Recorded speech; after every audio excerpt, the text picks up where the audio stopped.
एक हिंदू संत अपने कुछ शिष्यों के साथ गंगा नदी के तट पर स्नान करने के लिए जाते हैं। वहां पर उन्होंने देखा कि एक ही परिवार के लोग आपस में एक दूसरे पर क्रोधित होकर जोर जोर से चिल्ला रहे हैं। संत ने ये सब देखकर तुरंत अपने शिष्यों से पूछा कि क्रोध में लोग एक दूसरे पर चिल्लाते क्यों हैं।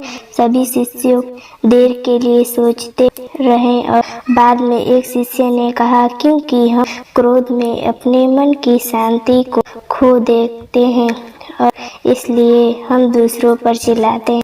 तभी संत ने उस शिष्य से कहा कि जब दूसरा इंसान हमारे पास सामने ही खड़ा है तो हम उस पर चिल्लाने की क्या जरूरत।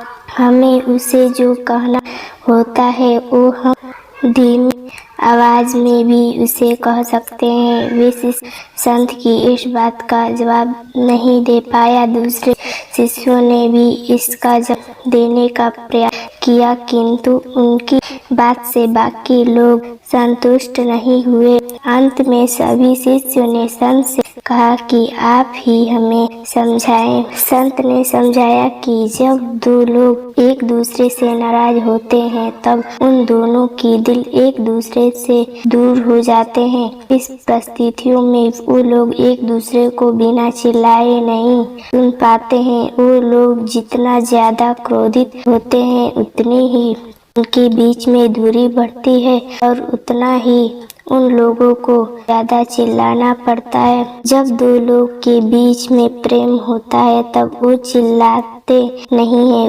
वो लोग धीरे धीरे बात करते हैं क्योंकि उनके दिल बहुत ज्यादा करीब होते हैं और उनको चिल्लाने की कोई आवश्यकता नहीं होती है। जब वे एक दूसरे को हद से भी अधिक चाहने लगते हैं तब वे बोलते भी नहीं है।